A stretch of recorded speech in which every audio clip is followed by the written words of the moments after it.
Welcome to Buvan's Tips.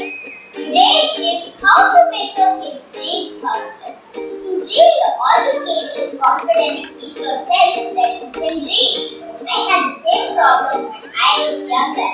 Only when I went to reading practice did I learn that I had to have confidence in myself. Then only I could know how to read. Here's a way that you can make your kids learn how to read faster.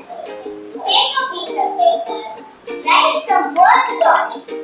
One, is, write words, tell them to read one by one. If they can't finish it all and they did some wrong, take those and put it separately. And then the next day give those and see if you can read it. I did this trick and now I